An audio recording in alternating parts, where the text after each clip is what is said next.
saya Asis Wikanti, berasal dari Kediri, Jawa Timur. Saya mengajar di MTS Negeri 2 Kediri. Saya merupakan mahasiswa PPG Universitas Negeri Makassar pada tahun 2022. Hari ini saya akan mewawancarai teman sejawat. Beliau juga mengajar di Madrasah Negeri 2 Kediri. Beliau bernama Ibu Sistirawati SPD. Lahir pada tanggal 2 Januari 1972, merupakan alumni dari UNP tahun 1996. Beliau mulai mengajar tahun 1997.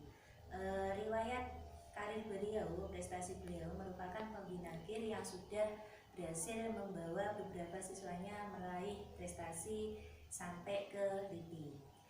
Terima kasih Ibu atas waktunya, sehingga saya diperkenakan untuk wawancara meskipun malam hari gitu. Oke, saya mulai nih. Yang pertama, selama mengajar tentunya Ibu sudah mengalami perpindahan beberapa sekolah. Itu dari tahun ke tahun itu tentang kesulitan belajar anak, apakah ada perbedaan atau peningkatan atau penurunan atau bagaimana? Sesuai dengan pengalaman saya, ya dulu saya waktu mengajar pertama itu rekrutan dari dinas, jadi saya itu mutasi dari dinas ke Kemenak, ya tentunya saya sudah ada berapa 3 sekolah yang saya lewati sampai saya sekarang berhenti di MTSN 2 Kediri dengan alasan dekat dengan rumah, ya. Tentunya banyak hal yang saya alami sesuai dengan ilmu saya, ya di IPA. IPA itu anak-anak itu punya pemahaman bahwa belajar IPA itu sulit. Padahal sebetulnya IPA itu tidak sulit. Anak itu kalau sudah dikatakan mapel IPA itu biasanya sudah untuk kemauan belajarnya itu yang kurang, jadi sulit, kemudian anak-anak minat belajarnya kurang. Ini mungkin yang menjadi kendala bagaimana IPA itu tidak lebih cepat berkembang dibanding dengan disiplin ilmu yang lainnya. Secara pedagogik, Ibu kan berasal dari biologi. Nah, sementara untuk tingkatan SMP atau MTS kita harus mengajar IPA. Nah, dikaitkan dengan itu, sementara kita tahu IPA itu ada fisika, ada kimia, biologi yang ikut di dalamnya, yang semua terintegrasi. Apakah ada kendala terkait dengan disiplinnya Ibu sendiri? Saya itu disiplin ilmu saya itu biologi, ya, dari SMA saya itu sudah biologi, kemudian saya kuliah juga di biologi. Tentunya fisika, mata pelajaran fisika atau kimia yang saya pelajari itu hanya fisika dasar dan kimia dasar. Dan tentunya penguasaan saya tidak sebaik dengan guru IPA yang asalnya dari yang murni disiplin ilmunya murni dari fisika maupun dari kimia. Tentunya di sini kurang maksimal kalau misalnya di sekelas MTS itu IPA, jadi satu guru mengampu mapel IPA dengan disiplin ilmu yang ada biologi di sana, ada fisika, tentunya juga ada kimia. Mungkin alangkah baiknya pemangku kebijakan terkait dengan kurikulum yang ada di MTS atau SMP, bagaimana kalau biologi, kemudian fisika dan kimia itu sendiri-sendiri, punya porsi sendiri-sendiri dan diampu oleh guru-guru sesuai dengan bidang ilmunya dari perguruan tinggi pada saat dia kuliah. Jadi biologi itu juga dari lulusan dari biologi, fisika juga dari fisika, dan kimia juga demikian.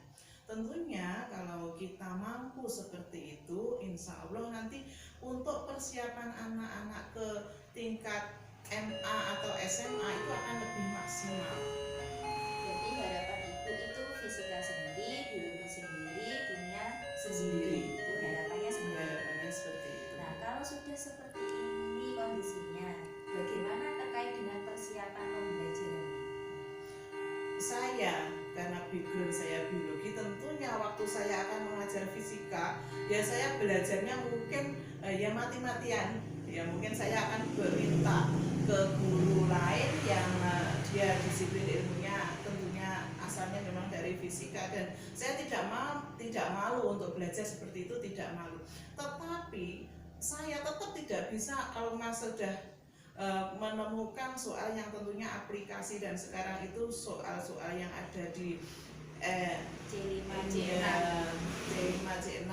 Kemudian juga saya di sini membimbing KSM, ada OSM. Nah, tentunya di sini sudah, kalau sudah aplikasi-aplikasi yang fisika atau kimia, saya jujur saja saya tuh tidak bisa kalau sudah ke sana. Ya, ini yang membuat saya tidak percaya diri kalau sudah seperti itu. Berarti Ibu mempunyai trik atau inovasi tertentu dalam pembelajaran Ya. Anda? Dalam pembelajaran saya selalu bekerja sama dengan guru lain. Jadi guru lain yang memang beliau itu asli dari fisika, asli dari kimia. Saya ajak kerjasama, kemudian kalau bimbingan ya beliau saya libatkan. Dan di situ saya juga bisa belajar dari beliau. Apakah dalam pembelajarannya jenengan sudah menggunakan teknologi atau PowerPoint misalnya atau LCD?